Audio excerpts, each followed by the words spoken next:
Now we will proceed with our next chapter. The name of the chapter is coordinate. This is the chapter 8 of your NCERT. ठीक है, chapter 7 तक हमने triangle तक कर लिया था। ठीक है, अब ऐसे वन एग्जाम्स के बाद हम चैप्टर 8 से स्टार्ट कर रहे हैं, जो आपका ऐसे 2 का पार्ट होगा। ये चैप्टर बहुत ही इंपॉर्टेंट चैप्टर, बहुत ध्यान से समझना, आगे आने वाली क्लासेस में भी इसका कंसेप्ट का यूज है। तो सबसे पहले हम ये समझते हैं कि कोऑर्डिनेटर होता क्या है। सबसे पहला क्वेश्चन यहाँ पर यही बनता है आपका, व्हाट इज कोऑर्डिनेट। कोऑर्डिनेटर तो एक फिगर होती है, ये क्या होता है? तो अगर मैं कोऑर्डिनेटर की बात करता हूँ तो कोऑर्डिनेटर को आप कैसे डिफाइन करोगे? अ क्लोज पॉलीगन, यानी क्या कहा? A close polygon having 4 sides, यानी कि कोई भी 4 साइडेड क्लोज फिगर है, 4 साइडेड क्लोज फिगर है, उसको क्या कहा जाता है? पहली बात तो कोऑर्डिनेटर क्या होता है? पॉलीगन होता है। सबसे मिनिमम जो पॉलीगन की जो साइड्स होती है, होती है 3, होती है ट्राइंगल। पॉलीगन की शुरुआत कहाँ से होती है? ट्राइंगल से होती है। लेकिन कोऑर्डिनेटर की अगर हम बात करते हैं तो एक ऐसा पॉलीगन होता है जो क्लोज होता है, और इसकी कितनी साइड होती है? 4 साइड। 4 इसमें क्या होते हैं? एंगल्स होते हैं। 4 इसमें क्या होता है? वर्टिसेस होते हैं। तो ऐसा कोई भी क्लोज पॉलीगन जिसकी 4 साइड्स है, 4 एंगल्स है, 4 वर्टिसेस है, उसको क्या कहा जाता है? कोऑर्डिनेट। जैसे कि एग्जांपल के तौर पर आप देख सकते हो, ये फिगर बनी हुई है और ये चारों साइड से क्लोज है, पहली कंडीशन सेटिस्फाई हो रही है। दूसरी कंडीशन 4 साइड छोड़ी, तो आप देख सकते हो 1 2 3 4, सेकंड कंडीशन भी सेटिस्फाई हो रही है। तीसरी कंडीशन क्या थी? 4 एंगल्स, 1 2 3 4 एंड 4 वर्टिसेस, 1 2 3, जिसको हम क्या कहेंगे? कोऑर्डिनेट। तो आपको समझ में आ गया कोऑर्डिनेटर क्या होता है? एक क्लोज पॉलीगन होता है, पहली चीज। कितनी साइड्स होती हैं? 4 साइड्स होती हैं, 4 एंगल्स होते हैं और 4 वर्टिसेस। 4 क्या होते हैं? यहाँ तक बात समझ में आ रही है? ठीक है। Now next concept is angle sum property of coordinate. Angle sum property of coordinate. जैसे कि आप देख सकते हो एबीसीडी एक कोऑर्डिनेटर है, एग्री करते हो? क्यों? क्योंकि क्लोज पॉलीगन है, 4 साइड्स है, 4 एंगल्स है, 4 वर्टिसेस। अब आप यहाँ पे देखो, मैं बात कर रहा हूँ ट्राइंगल एडीसी। ये ट्राइंगल एडीसी, मैं किस ट्राइंगल की बात कर रहा हूँ? एडीसी इस ट्राइंगल, इन ट्राइंगल एडीसी। क्या आप एग्री करते हो कि एंगल टू ये वाला है, plus angle D this one, plus angle 4 ये वाला है, इन तीनों का सम 180 डिग्री होगा बाय एंगल सम प्रॉपर्टी। ये आपकी होगी क्वेश्चन नंबर 1। अब मैं एक और ट्राइंगल ले रहा हूं, ट्राइंगल ए बी सी, इसको मैं पिंक कलर से शो होगा। ठीक है, अगेन आप देखो, क्या आप एग्री करते हो? एंगल पर दिस एंगल पर plus angle B plus angle B, इसका सम भी 180 होगा।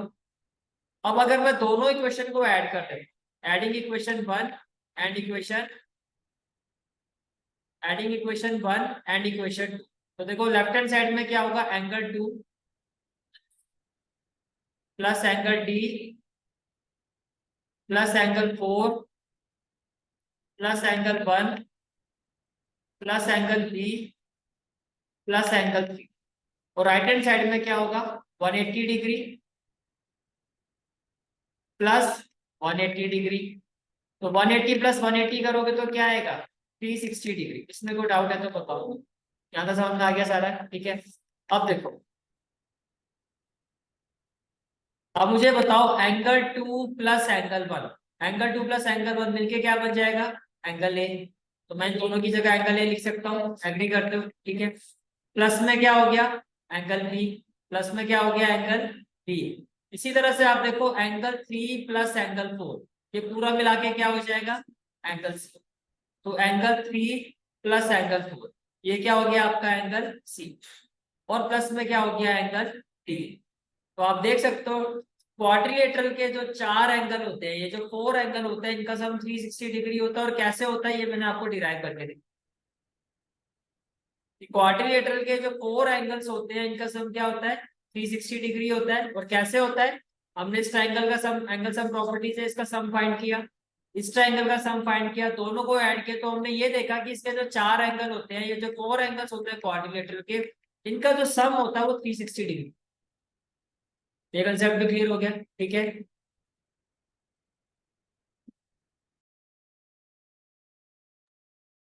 Now next concept is types of coordinate. Types of coordinate, अभी तक हमने ये समझ लिया कि कोऑर्डिनेटर क्या होता है, फिर हमने ये समझा angle sum property of coordinator का कंसेप्ट क्या होता है। अब हमारा नेक्स्ट कंसेप्ट आता है टाइप्स ऑफ कोऑर्डिनेट। तो सबसे पहला और सबसे इंपॉर्टेंट कोऑर्डिनेटर जो आता है आपका वो होता है पैरेलल। सबसे पहला और सबसे इंपॉर्टेंट कोऑर्डिनेटर क्या होता है आपका, पैरेललोग्राम। अब पहले हम ये समझते हैं कि पैरेललोग्राम होता क्या है। तो जहां तक पैरेललोग्राम की बात है, parallelogram is a coordinator whose opposite sides are parallel। एक ऐसा कोऑर्डिनेटर जिसके अपोजिट साइड पैरेलल होते हैं उसको हम पैरेललोग्राम। पहले इतनी बात समझ में आ रही है। जैसे कि आप इस फिगर को देख सकते हो, इसमें जो आपका ये पी क्यू है ये किसके पैरेलल है, एस आर। इसी तरह से जो पी एस है ये किसके पैरेलल है, क्यू आर। तो अगर किसी भी four side shape close figure यानी कि कोऑर्डिनेटर की अपोजिट साइड अगर पैरेलल होती है तो हम उसको क्या कहेंगे, पैरेलल। इतनी बात समझ में आ गई। इसके बाद नेक्स्ट कंसेप्ट आता है आपका properties of parallelogram. Properties of parallelogram, parallelogram की जो अपोजिट साइड होती है पैरेलल होती है, तो आप समझ ही चुके हो। इसके अलावा जो पैरेललोग्राम की अपोजिट साइड्स होती है वो क्या होती है, इक्वल होती है। यानी कि अगर इस एग्जांपल में हम देखें तो फर्स्ट फर्स्ट पॉइंट से क्या होगा, P Q should be parallel to S R. Agree करते हो कि पी क्यू जो है एस आर के पैरेलल होना चाहिए, and Q R should be parallel to P S. Q R should be parallel to P S. First point से ये बात क्लियर होगी। सेकंड पॉइंट क्या कहता है, सेकंड प्रॉपर्टी क्या कहती है कि अपोजिट साइड्स आर इक्वल। ये अपोजिट साइड्स क्या होती है, equal. It means what, it means जो आपका पी क्यू है, ये जो आपका पी क्यू है it will be equal to S R, yes और no. And in a similar way जो आपका क्यू आर है ये आपका किसके इक्वल होगा, पी एस। यहाँ तक बात समझ में आ गई। पैरेललोग्राम क्या होता है, एक ऐसा कोऑर्डिनेटर इसकी अपोजिट साइड्स क्या होती है, पैरेलल। जहां तक प्रॉपर्टीज की बात आती है, फर्स्ट प्रॉपर्टी हमने क्या पढ़ी कि जो पैरेललोग्राम होता है उसके अपोजिट साइड्स क्या होती है, पैरेलल। अपार्ट फ्रॉम दैट जो इसकी अपोजिट साइड्स होती है वो क्या होती है, इक्वल। ये दोनों पॉइंट क्लियर हो गए। इसके अलावा जो इसके अपोजिट एंगल्स होते हैं, जो इसके अपोजिट एंगल्स होते हैं वो भी क्या होते हैं, अपोजिट एंगल इक्वल होने का मतलब ये जो एंगल पी है ये किसके इक्वल होना चाहिए, एंगल आर। एंड ये जो एंगल क्यू है ये किसके इक्वल होना चाहिए, angle S.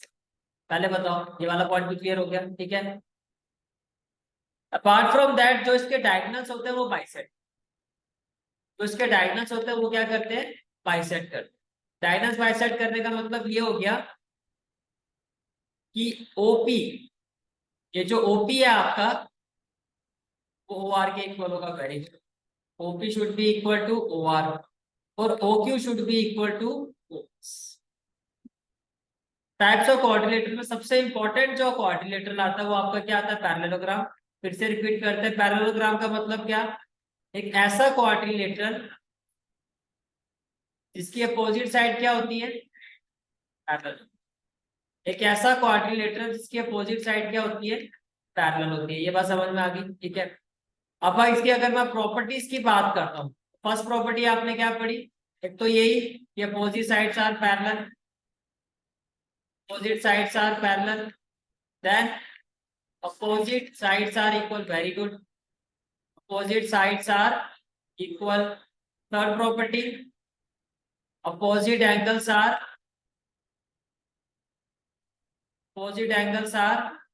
equal. Fourth property, diagonals bisect each other,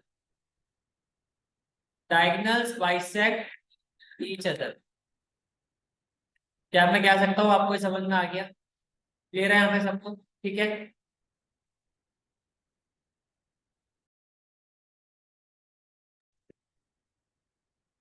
next coordinator आता है आपका रेक्टेंगल।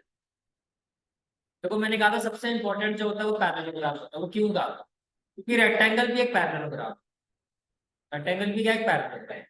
अगर आप ध्यान से देखो तो रेक्टेंगल की भी तो अपोजिट साइड पैरेलल है, एग्री करते हो। तो रेक्टेंगल भी क्या हुआ, पैरेललोग्राम। लेकिन ये एक ऐसा पैरेललोग्राम होता है जिसका एक एंगल क्या होता है, 90 डिग्री। तो रेक्टेंगल की डेफिनेशन क्या होगी? A parallelogram whose one angle is 90 degree is rectangle. एक ऐसा पैरेललोग्राम जिसका एक एंगल 90 डिग्री होता है उसको हम क्या कहते हैं? रेक्टेंगल। यहाँ पे समझ में आ गया? ठीक है। फिर हम बात करते हैं प्रॉपर्टीज ऑफ रेक्टेंगल। तो पैरेललोग्राम में तो बोथ साइड इसकी भी क्या होगी? पैरेलल। अब रेक्टेंगल एक पैरेललोग्राम में तो बोथ साइड इसकी भी क्या होगी? इक्वल। लेकिन ये एक स्पेशल केस होता है तो इसमें हम क्या कहेंगे कि जो हर एक एंगल होता है इसका वो 90 डिग्री हर है। लेकिन आपको हर एंगल 90 डिग्री प्रूव करने की जरूरत नहीं होती है। रेक्टेंगल प्रूव करने के लिए सिर्फ इतना काफी है कि पहले तो आप ये प्रूव कर दो कि ये पैरेललोग्राम है, फिर कोई भी एक एंगल आप 90 डिग्री प्रूव कर दो तो ये प्रूव हो जाएगा कि वो रेक्टेंगल। रेक्टेंगल की डेफिनेशन भी यही पढ़ा है ना हमने। हमने क्या पढ़ा है कि रेक्टेंगल क्या होता है? पहली चीज एक पैरेललोग्राम होता है जिसका एक एंगल क्या होता है? 90। ऐसे अब आप क्वेश्चन करेंगे चैप्टर में, हमें प्रूव करना होगा कि जो गिवन फिगर है रेक्टेंगल है। अगर रेक्टेंगल प्रूव करना होगा तो आपका फोकस क्या होगा कि पहले तो क्या प्रूव करो कि गिवन फिगर क्या है? पैरेललोग्राम। फिर आपको उसके साथ में प्रूव करना होगा उसका कोई भी एक एंगल अगर 90 डिग्री आप प्रूव कर देते हो तो ये प्रूफ हो जाएगा कि वो गिवन फिगर क्या है? आपकी रेक्टेंगल। लेकिन इसके अगर मैं सभी एंगल्स की बात करूं तो सारे एंगल्स इसके क्या होते हैं? 90 डिग्री। ये बात समझ में आ रही है? ठीक है। क्यों होता है ये भी समझा देता हूँ। ये एंगल मान तो 90 डिग्री है। अब देखो, क्या आप एग्री करते हो कि एम एस जो है आर एन के पैरेलल है? पैरेललोग्राम है। उस हिसाब से क्या आप एग्री करते हो एम एन एक ट्रांसवर्सल है? ट्रांसवर्सल की एक ही साइड में दो इंटीरियर एंगल का सम कितना होता है? 180। अब अगर ये 90 है तो ये भी कितना होगा? 90। पहले तो तीन बार समझ में आ गई। दूसरी बात है कि हमने कहा कि ये पैरेललोग्राम, पैरेललोग्राम के अपोजिट एंगल इक्वल होते हैं तो ये भी क्या होगा? 90। और ये 90 है तो ये भी क्या होगा? 90। जिससे ये प्रूफ हो गया कि इसके सारे एंगल क्या होते हैं? 90 डिग्री। ये समझ में आ गया? अब पैरेललोग्राम क्या है आपका? रेक्टेंगल क्या है? पैरेललोग्राम है। तो जाहिर सी बात है जो उसके डायगोनल्स हैं तो बाइसेक्ट होंगे ही होंगे, लेकिन रेक्टेंगल के जो डायगोनल्स होते हैं वो इक्वल भी होते हैं। समझ आ रहा है? तो रेक्टेंगल जो एक रेक्टेंगल एक ऐसा पैरेललोग्राम होता है, पहली चीज जिसका हर एंगल 90 डिग्री, और दूसरी चीज इसके जो डायगोनल्स होते हैं वो क्या होते हैं? वो इक्वल होते हैं। Diagonals are equal. तो यहां से आपने क्या समझा? अगर मैं रेक्टेंगल की बात करता हूँ, अगर मैं रेक्टेंगल की बात करता हूँ तो उसको डिफाइन करोगे तो रेक्टेंगल होता क्या है? तो आप कहोगे रेक्टेंगल एक पहला पॉइंट तो कि एक पैरेललोग्राम होता है in which one angle is 90 degree. In which one angle is 90 degree. क्या आप एग्री करते हो इस बात से? ठीक है। फिर हमने बात की इसकी प्रॉपर्टी। तो प्रॉपर्टी में फर्स्ट पॉइंट हमने क्या कहा कि जो इसकी अपोजिट साइड्स होती है, जो इसकी अपोजिट साइड्स होती है ये क्या होती है? इक्वल होती है। फिर जो इसकी अपोजिट साइड्स होती हैं वो पैरेलल होती है क्योंकि पैरेललोग्राम तो है ही। फिर हमने कहा कि ईच एंगल किसके इक्वल होता है? 90 डिग्री के। फिर हमने कहा कि जो इसके डायगोनल्स होते हैं वो क्या होता है? इक्वल। Diagonals are equal. तो क्या आपको रेक्टेंगल का समझ में आ गया केस? तो अभी तक हमने कितने कोऑर्डिनेटर स्टडी कर लिए? तो पहला पैरेललोग्राम और दूसरा रेक्टेंगल। समझ में आ गया यहाँ तक? ठीक है।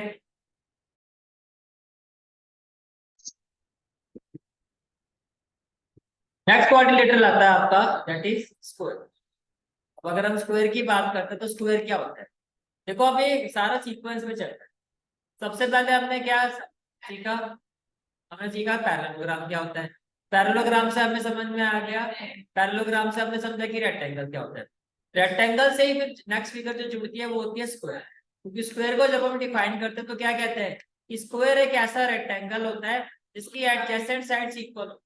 अब ध्यान से देखो, रेक्टेंगल के केस में तो क्या था? अपोजिट साइड इक्वल थी ना। तो ये तो चीज क्लियर है कि अगर ये रेक्टेंगल है तो ए बी किसके इक्वल हो गए? सी डी के। और एडी किसके इक्वल होगा? B C. ये बात समझ में आ गया आपको? एडजेसेंट साइड का मतलब आप ये कह रहे हो कि इसकी जो साथ वाली साइड्स है वो भी equal। अब अगर ए बी बी सी के इक्वल हो गया, ए बी किसके इक्वल हो गया? बी सी के। तो आपने कहा ए बी किसके इक्वल है? बी सी के। ऐसे बी सी किसके इक्वल हो जाएगा? सी डी के। तो बी सी किसके इक्वल हो जाएगा? सी डी के। और सी डी किसके इक्वल हो जाएगा? D A. सी डी किसके इक्वल हो जाएगा? D A. अब जरा इसका सीक्वेंस बनाओ। A B equal to B C, B C equal to C D, and C D equal to D A. इसका मतलब तो यही हुआ ना, सारी साइडें। तो इसका मतलब स्क्वायर है क्या। अब जब आपको स्क्वायर प्रूव करने के लिए कहा जाएगा तो पहले क्या प्रूव करना जरूरी है कि वो रेक्टेंगल। जैसे ही आप फर्स्ट पॉइंट प्रूव कर दोगे कि जो गिवन फिगर है आपकी वो क्या है, रेक्टेंगल, तो बस सेकंड पॉइंट आपको प्रूव करना है कि इस रेक्टेंगल की जो एडजेसेंट साइड है वो इक्वल हो। जैसे आप ये प्रूव कर दोगे कि जो इसकी एडजेसेंट साइड है वो भी क्या है, इक्वल है, कि जो इसकी एडजेसेंट साइड है वो क्या है, इक्वल है, तो ये प्रूफ हो जाएगा कि स्क्वायर। ये बात समझ में आ रही है, ठीक है। फिर से रिपीट कर रहा हूँ, ध्यान से सुनो। अगर हमें रेक्टेंगल प्रूव करना है किसी फिगर को, तो पहला पॉइंट प्रूव करना होगा कि वो पैरेललोग्राम है। दूसरा पॉइंट प्रूव करना होगा कि उसका कोई भी एक एंगल जो है वो 90 डिग्री हो जाए। ये बात समझ में आ रही है, ठीक है। अब अगर आपको कहा जा रहा है कि प्रूव करो गिवन फिगर एक स्क्वायर है, यही क्वेश्चन आप इस चैप्टर में देखोगे। पहले आपको क्या प्रूव करना होगा कि जो गिवन फिगर है वो क्या है, वो रेक्टेंगल होनी चाहिए। दूसरी चीज आपको प्रूव करना होगा जो इसकी एडजेसेंट साइड्स है, जो उसकी एडजेसेंट साइड्स है वो क्या होनी चाहिए। समझ में आ गया स्क्वायर क्या होता है, ठीक है। स्क्वायर क्या होता है, एक रेक्टेंगल होता है whose adjacent sides are equal। अब अगर मैं इसकी प्रॉपर्टीज की बात करता हूँ, किसकी बात करता हूँ, प्रॉपर्टीज की। All sides are equal, all sides are equal. दूसरा, ईच एंगल इज 90 डिग्री। भाई रेक्टेंगल है तो हर एंगल 90 डिग्री तो हो गई, ये भी समझ में आ गया आपको। फिर डायगोनल्स आर इक्वल, डायगोनल्स इसके इक्वल होते हैं और बाइसेक्ट करते हैं किस एंगल पर, 90 डिग्री। यानी कि स्क्वायर एक कंप्लीट फिगर हो। कंप्लीट फिगर क्यों कहा मैंने, कि सारी साइडें इक्वल है, पहली बात मानते हो। फिर सारे एंगल भी इक्वल है, फिर डायगोनल्स भी इक्वल है। उसके अलावा डायगोनल जो है वो बाइसेक्ट कर रहे हैं एक दूसरे को किस एंगल पे, 90 डिग्री। तो इसमें सब कुछ ही इक्वल हो। समझ में आ गया स्क्वायर क्या होता है, ठीक है। तो बताओ क्या समझा आपने। फर्स्ट ऑफ ऑल स्क्वायर में क्या होता है, स्क्वायर क्या होता है। देखो हर फिगर के लिए दो चीजें प्रूव करनी होती है स्क्वायर में। वो दो चीजें क्या है, एक तो ये रेक्टेंगल होना चाहिए, तो दूसरी चीजें क्या है इसकी, जो इसकी एडजेसेंट साइड्स है, जो इसकी एडजेसेंट साइड्स है वो क्या होगी, वो इक्वल। जो इसकी एडजेसेंट साइड्स है वो क्या होगी, ये बात समझ में आ गया, ठीक है। फिर आपने इसकी प्रॉपर्टीज को स्टडी किया। तो प्रॉपर्टीज में हमने ये स्टडी किया कि स्क्वायर क्या होता है, स्क्वायर की ऑल साइड्स क्या होती है, इक्वल। स्क्वायर के केस में all sides are equal, each angle equal to 90 degree.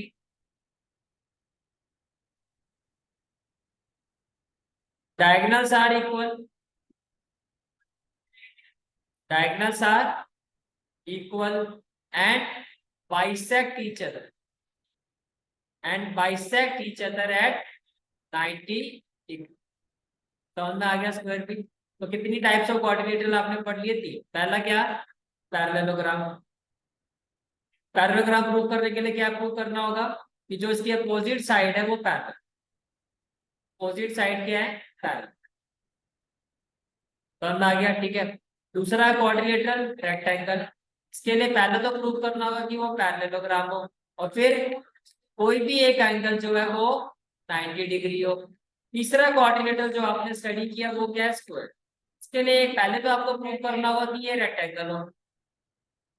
Second point क्या प्रूव करना होगा, कि जो इसकी एडजेसेंट साइड्स है, जो इसकी एडजेसेंट साइड्स है वो क्या है। तो तीनों कोऑर्डिनेटर क्लियर हो गए आपको, क्लियर है यहाँ तक, ठीक है।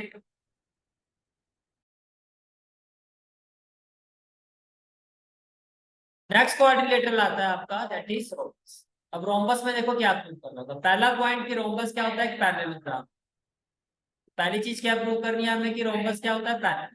दूसरा, जो इसके डायगोनल्स होते हैं वो बाइसेक्ट करते हैं 90 डिग्री। और किसके डायगोनल बाइसेक्ट करते हैं, स्क्वायर। बाइसेक्ट करने का होगा 90 डिग्री। तो रोम्बस के लिए दो पॉइंट, क्या पहला पॉइंट हमें क्या प्रूव करना होगा, कि ये पैरेललोग्राम होना चाहिए। दूसरा पॉइंट, जो इसके डायगोनल्स है वो बाइसेक्ट करेंगे। बाइसेक्ट का मतलब समझ गए ना, ओजी किसके इक्वल होगा, ओई के, और ओडी किसके इक्वल होगा, ओ है। और इस एंगल पे बाइसेक्ट करेंगे 90, यानी कि सारे के सारे ये जो एंगल है ये क्या होंगे आपके 90। अब अगर मैं प्रॉपर्टीज की बात करूं, इसकी भी सारी साइड्स क्या होती है, इक्वल होती है। डायगोनल्स इक्वल नहीं होते हैं लेकिन बाइसेक्ट करते हैं 90। समझ में आ गया रोबस, ठीक है। नहीं, डायगोनल्स अभी तक इक्वल किस किस के थे, एक रेक्टेंगल के, एक स्क्वायर। कितनी बार समझ में आ रही है? ठीक है,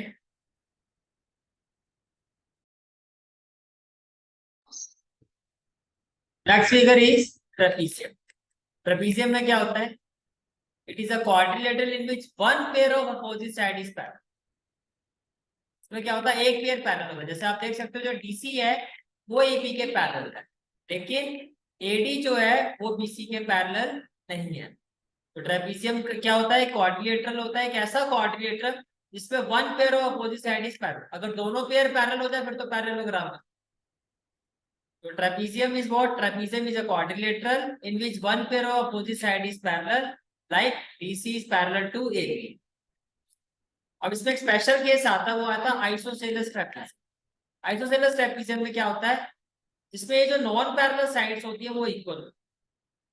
और trapezium in which non parallel sides are, अगर किसी भी ट्रेपीजियम की जो नॉन पैरेलल साइड्स है वो अगर इक्वल हो तो ऐसे ट्रेपीजियम को हम कहते हैं isosceles trapezium.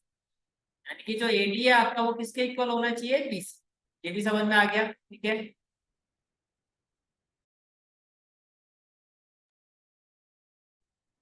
Next quadrilateral is kite. अब काइट एक ऐसा क्वाड्रिलेटरल होता है जिसमें जो एडजेसेंट साइड्स होती है वो तो इक्वल होती है, लेकिन ऑल साइड्स आर, मतलब कि अपोजिट साइड्स आर नॉट। तो काइट क्या होता है? काइट क्या होता है? Is a quadrilateral in which adjacent sides are equal. Adjacent sides का मतलब क्या? कि एडी जो है वो किसके इक्वल होगा? डीसी के। इसी तरह से क्या, जैसे कि इसको आप बी ले लें, ये क्या हो गया आपका बी, और ए बी किसके इक्वल होगा? इस। तो एक काइट एक ऐसा क्वाड्रिलेटरल होता है जिसमें एडजेसेंट साइड्स तो क्या होती है? इक्वल होती है, लेकिन अपोजिट साइड्स इक्वल नहीं होती। जैसे कि अगर आप बात करो एडी और पीसी की तो ये इक्वल नहीं है, आप देख सकते हो फिगर। इसी तरह से अगर आप पीसी और एपी की बात करो तो ये भी इक्वल नहीं है। समझ में आ गया? ठीक है, तो काइट क्या, एक ऐसा क्वाड्रिलेटरल जिसमें एडजेसेंट साइड्स क्या होती है? Equal, but opposite sides are not. यहाँ तो समझ में आ गया। अब मैं एक एक करके आपसे पूछूंगा, फटाफट आंसर। पहला केस पैरेललोग्राम। पैरेललोग्राम क्या होता है? जिसकी अपोजिट साइड्स क्या होती हैं? Opposite sides are parallel. इसके अलावा अपोजिट साइड्स क्या होती हैं? पैरेललोग्राम में इक्वल होती हैं। डायगोनल्स क्या करते हैं? बाइसेक्ट करते हैं। डायगोनल्स क्या करते हैं? बाइसेक्ट करते हैं। और अपोजिट एंगल क्या होते हैं? इक्वल। अपोजिट एंगल क्या होते हैं? इक्वल। क्या इतनी बात समझ में आ गई? ठीक है, फिर हम सेकंड फिगर पर आते हैं। वो क्या थी? रेक्टेंगल। Very good. रेक्टेंगल में फर्स्ट पॉइंट क्या? रेक्टेंगल क्या होता है? पैरेललोग्राम होता है। Rectangle is a parallelogram. Rectangle की भी अपोजिट साइड्स क्या होती हैं? इक्वल भी होती हैं और पैरेलल भी होती है। ये पैरेललोग्राम है। रेक्टेंगल में हर एंगल किसके इक्वल होता है? Each angle is equal to 90 degree. और जो इसके डायगोनल्स होते हैं वो इक्वल होते हैं। जो डायगोनल्स होते हैं वो क्या होते हैं? इक्वल होते हैं। तो ये समझ में आ गया रेक्टेंगल में क्या होता है। थर्ड फिगर हमने जो पढ़ी थी वो क्या थी हमारी, जो हमने समझी वो थी स्क्वायर। स्क्वायर एक क्या होता है? रेक्टेंगल होता है। इसकी एडजेसेंट साइड्स क्या होती हैं? इक्वल होती है। Very good, adjacent sides are equal. अब इसमें भी प्रॉपर्टीज की अगर हम बात करते हैं तो क्या कहोगे? All sides are equal. All sides are equal. Each angle equal to 90 degree. Diagonals are, पहले तो equal. Very good, equal and bisect each other at 90 degree. Very good, bisect each other at 90 degree. ये भी clear हो गया। फिर हमने fourth figure की थी रोम्बस। रोम्बस में हमने कहा रोम्बस क्या होता है? पैरेललोग्राम होता है जिसकी एडजेसेंट साइड्स क्या होती हैं? या फिर रोम्बस एक, अगर डेफिनेशन की बात करो, रोम्बस एक पैरेललोग्राम होता है इसमें जो डायगोनल्स हैं वो बाइसेक्ट करते हैं किस पर? 90 डिग्री। लेकिन डायगोनल्स इक्वल नहीं होते हैं। समझ में आ गया? अगर मैं प्रॉपर्टी की बात करूं, all sides are, all sides are, इसकी सारी साइड्स क्या होती हैं? इक्वल होती हैं। और जो इसके डायगोनल होते हैं वो बाइसेक्ट करते हैं 90, बाइसेक्ट करते हैं 90। फिर हमने नेक्स्ट क्वाड्रिलेटर समझा, वो क्या था? ट्रेपीज। नेक्स्ट क्वाड्रिलेटर जो हमने समझा वो क्या था? ट्रेपीजियम। ट्रेपीजियम में आपने ये समझा कि ट्रेपीजियम में one pair of parallel sides होता है। फिर आपने इसमें ये समझा कि जो नॉन पैरेलल साइड्स होती है अगर वो इक्वल हो तो उस ट्रेपीजियम को हम कहते हैं आइसोसेलेस ट्रेपीजियम। ये भी क्लियर हो गया। फिर हमने जो नेक्स्ट क्वाड्रिलेटरल समझा टाइप ऑफ क्वाड्रिलेटरल में, वो था आपका काइट। काइट में आपने ये समझा कि काइट में क्या होता है, एडजेसेंट साइड जो इक्वल होती है, एडजेसेंट साइड्स क्या होती है, इक्वल होती है, but opposite sides are not.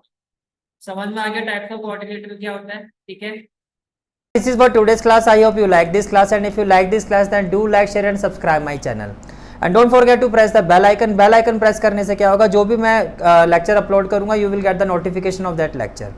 Thanks for watching this video. जहाँ तक आपके मैथ्स कोर्स की बात है, कंप्लीट मैथमेटिक्स कोर्स की जो प्लेलिस्ट का लिंक है वो आपको डिस्क्रिप्शन सेक्शन में मिल जाएगा. So bye, take care and have a great day.